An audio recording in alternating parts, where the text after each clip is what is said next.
What a lovely day it is today. The sun is peering through my blinds as I sit here feeling a little bit melancholy. How is the world today? This is Valerie M here on Standing in My Truth. And today is my morning meditation and I wanted to share it with you all. And over the last few days since my last podcast, a lot of things was mentioned to me. I've had people reach out to me from various walks of life, and it's made me think of this podcast for today. Let me make myself comfortable as I put myself on my meditation chair. Those who have been listening to my podcast will know that I have a meditation chair. And I'm looking at it because it's out in the garden and it was too noisy to actually make this video, which is such a shame. But I've already done my med, so I'm going to tell you what I think after I've just meditated.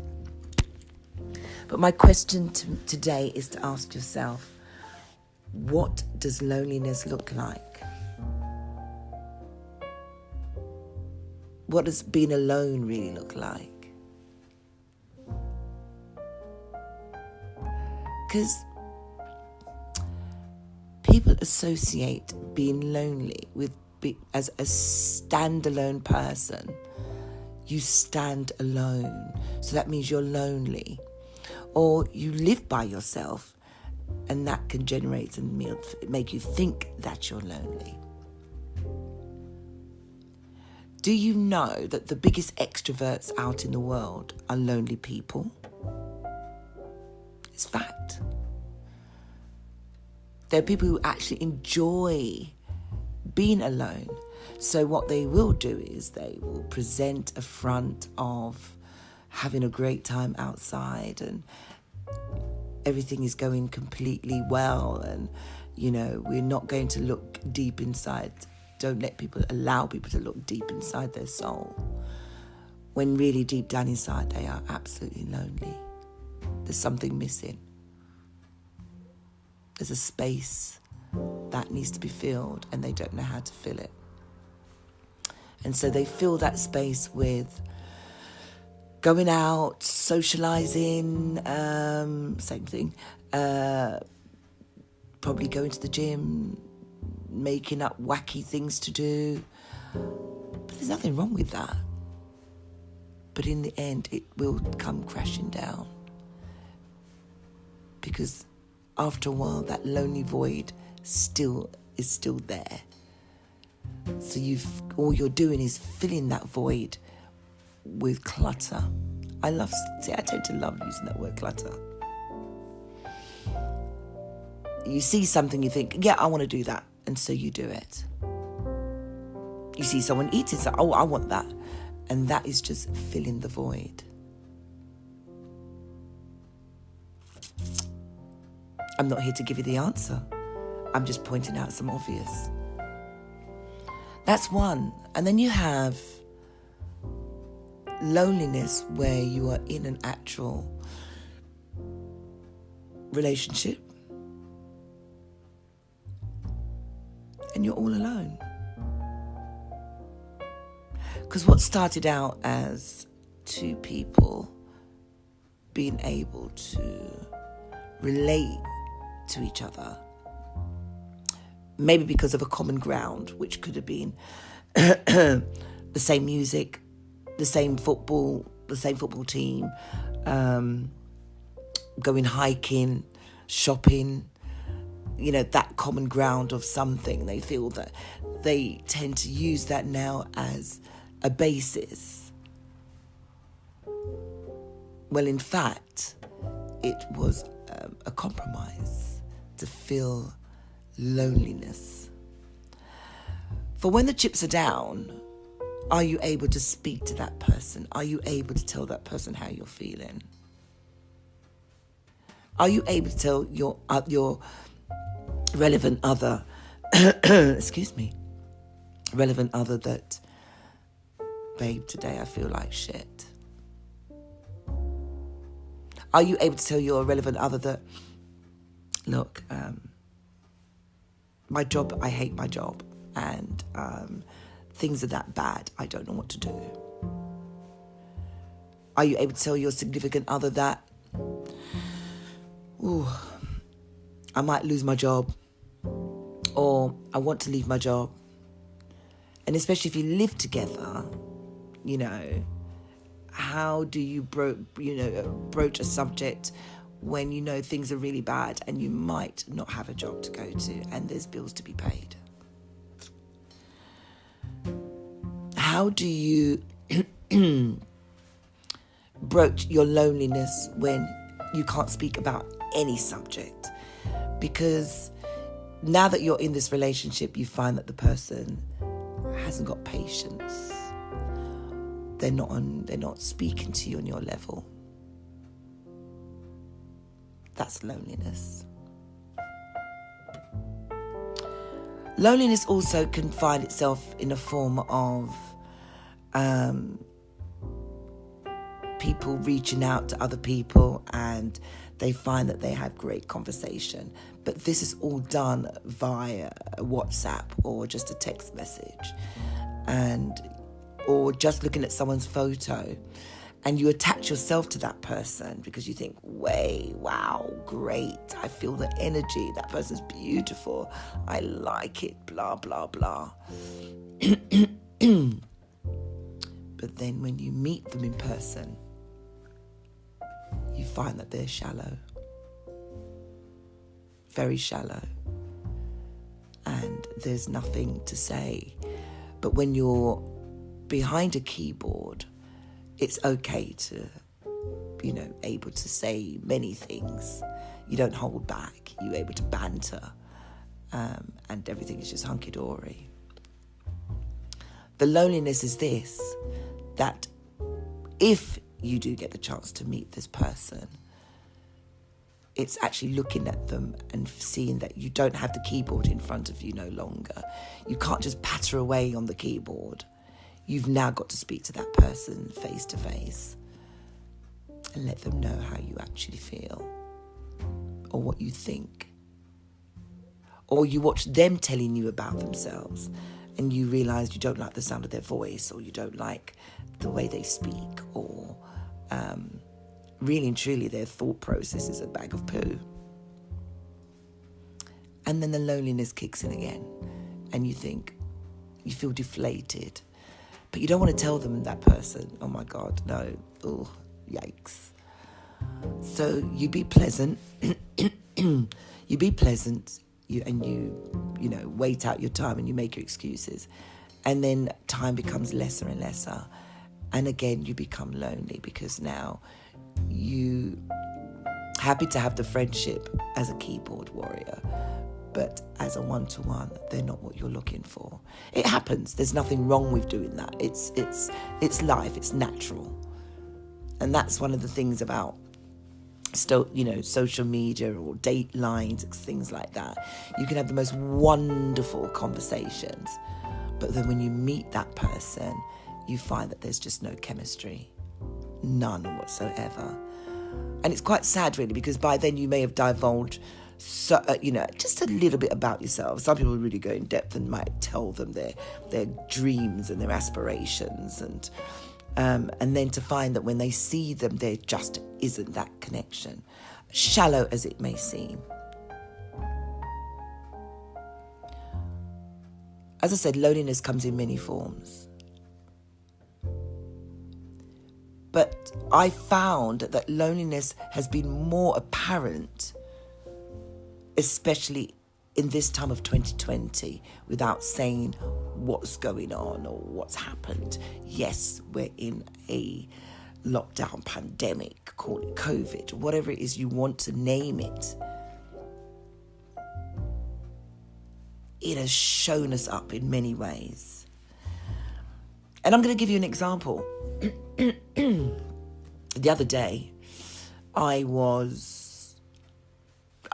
put myself in my own category. My category is this: I absolutely love my own company at home. I really do. I just love my own company at home. I can go for years without having any interaction with anyone in my home. Now, that may sound so bizarre, but that's the truth.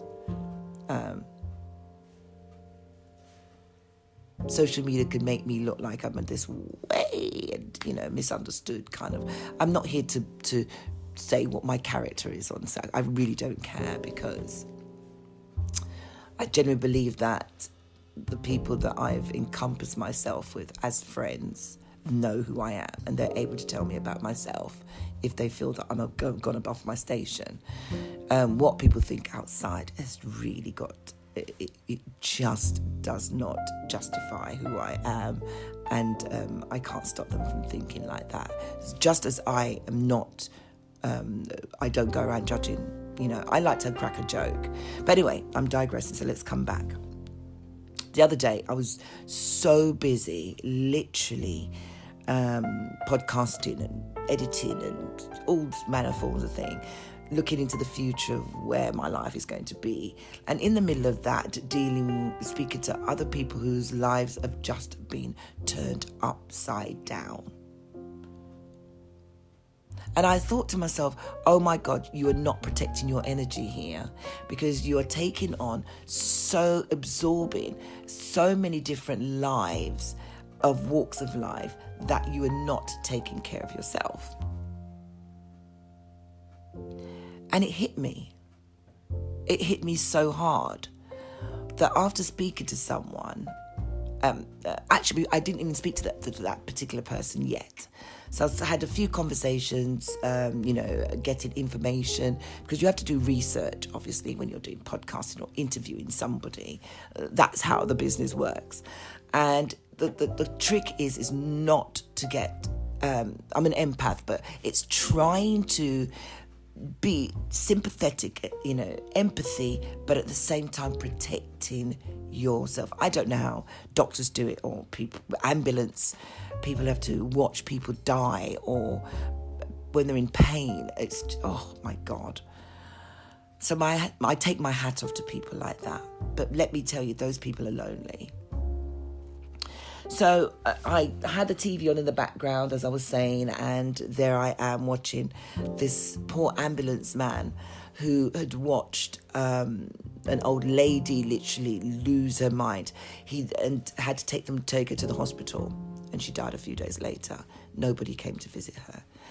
He then had to watch a man picked up off the street, young as hell, and it turns out he had bad mental health issues, and this was repetitive on a daily basis. And he never spoke to anyone about it. He never spoke to they didn't, I guess that if they did offer him any mental health to deal with working in the ambulance service, he probably didn't take it seriously, because one day it just came on top. And he said, through all this, I felt lonely. And I looked at him and I thought, how could that be? But then I thought, of course you are. Because you are giving so much of yourself with, not that you're asking for anything in return, but you've given and you've given, and your soul is empty and you're lonely. You don't want to tell your wife because you don't want your wife to think that you're a wuss, or you don't want you probably have I don't know I did see the video of the wife, and she seemed okay. She was just saying he became withdrawn. He didn't want to say anything, and he just ambled along for the family. But that was loneliness, because he couldn't speak. He didn't find someone to confide in and say, this is what I feel today.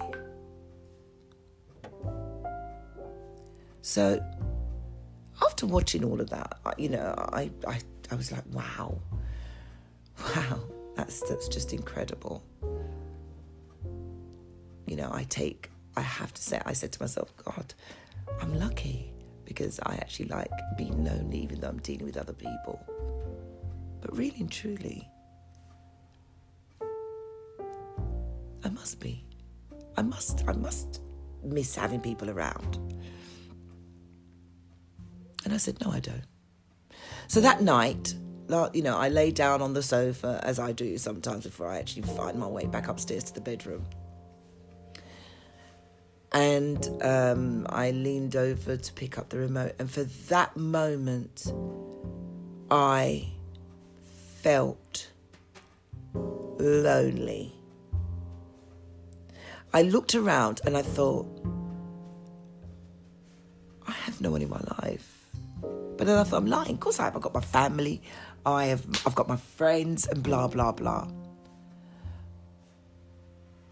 But then I thought, is that enough? Is my friend network enough?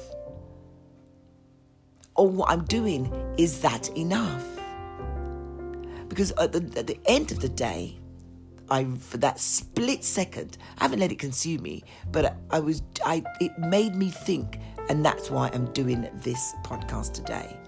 Loneliness comes in many forms, and it creeps up on you without you even knowing it. Without you even knowing it.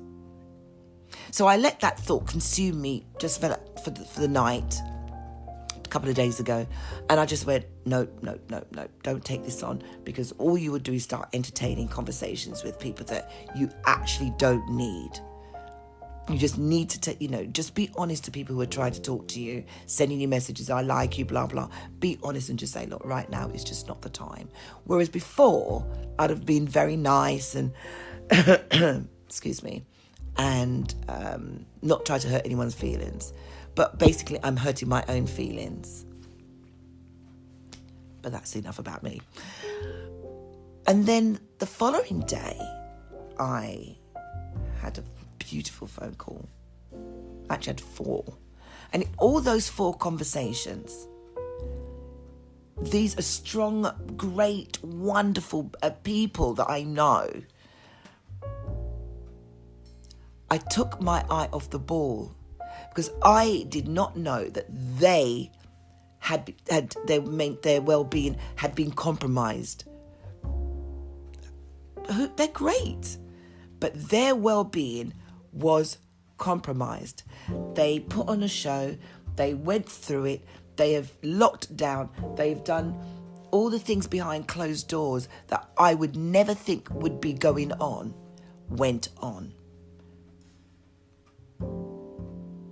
And I looked and I said to one particular conversation, I said, count your blessings that you had someone there with you. Count your blessings that through all of this, even when, words are being said that you would never have said in a million years, count your blessings that you have somebody that you can still relate to. And at the end of the day, you still have a conversation and you don't want to kill each other. Count your blessings that you're not alone. There was another conversation I had with someone and they were going on and on and on. And I said, ask me this. If COVID wasn't here and you weren't under each other's feet, etc., etc., would you feel the way you do about that person? And they paused. And they said, you have a point. I said, I'm not trying to make a point. I'm just giving you food for thought. Because would you rather be alone, going through this the way you feel, the anger, anguish, loneliness, feel that you can't cope alone, when there is someone there that you can, even if you're angry, you can still vent that anger to, and then you're still having dialogue. And they said, I didn't look at it that way. I said, I'm only giving you food for thought. Loneliness affects your mental ability. And even if you don't think there's nothing wrong with you're not impaired by your mental stability. sports brings out people's mental frailties, I should say. Because if you are cooped up, we're all cooped up. Who do you vent to? I found myself doing that recently. And I had to look at myself and say, Jesus, I can't be in a banter group. I'm in various banter groups, and I'm talking about sports here now. And I find that sometimes I would take my banter to the next too far, or my sense of humour is not the same as everybody else's, and which is scary. And people think that when I banter, it's anger, but it's not. It's just I'm caustic, sarcastic kind of banter, and being a woman as well, in a world of sport of men, it doesn't go down very well. Some can handle it and some can't. And what all of this, what I'm saying, has taught me is this: where I could be angry, I have found a way to count to 1, 2, 3 before I say anything. Be more mindful without losing my stability, my mental stability. And if I find that my patience level cannot deal with the energy that's coming at me, is to remove myself. Now, I know for a fact that the new moon rising going into October has affected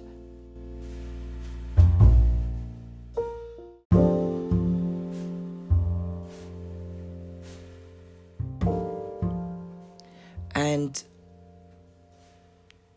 some have become tearful. Some people have become very enraged. They don't know what's going on. They don't know why they feel the way they do, and unsure about themselves. And I thought it was just me. So I rang a friend of mine and I said, this is what's been happening. And I've become really this crybaby. And they said, oh my God, I'm not sentimental like this, but that's what's happened to me. I looked at something and I absolutely dropped tears, and I just couldn't understand what was going on. And that was a male, that wasn't female. And then I had a conversation with someone else, and literally in the last 2-3 weeks, the energy of sadness, no direction, don't know where to go, when everything is beautiful around them, crept in and made us all find ourselves, recognized ourselves. And as strong as we want to be on a daily basis, sometimes our back comes up against the wall and you just don't know how to move against. You stay on that wall because you need that wall to feel that it's stabilizing you.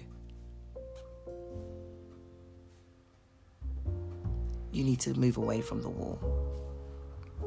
Because if you stay against that wall, you are going to not get out of the bed. You will not get off the sofa. You'll eat wrong. You will not be able to function. I can only speak from my own experience. I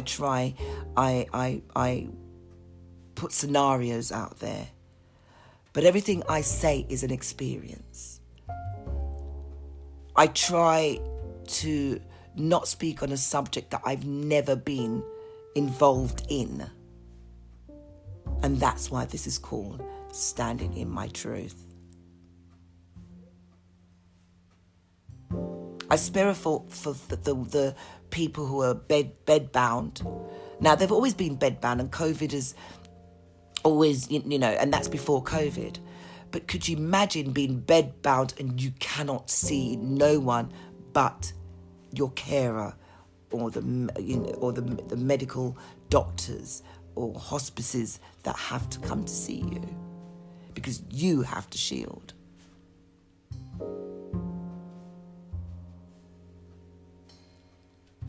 You know, you have to shield. People miss seeing their mothers, their fathers, or their grandmothers, or they miss seeing their children. And because they live alone, and they're bedbound, that's double loneliness on top. Then you've got the teenagers, you've got youngsters, you have young adults who are committing suicide. I've never seen it so prominent ever before until now. I really just didn't pay much attention to it. I've had 3 people around me commit suicide, not lately, but in my life. But to watch the youngsters of today commit suicide, who have probably gone to university and come out and their mind wasn't stable in the first place, but they've come out and they are cooped up and have nowhere to go, no job, no nothing, feel like their life means nothing, and they take their own lives. Those who are cyberbullied, those who live on the street. So before I end this podcast today, what does loneliness look like to you? What does loneliness look like to you? Because in today's world, my friends, loneliness is a killer. Don't let your voice not be heard. Reach out, speak out, let it out. And with that, stand in your truth. This is Valerie Maxfield on my Morning Med podcast. Have a beautiful day.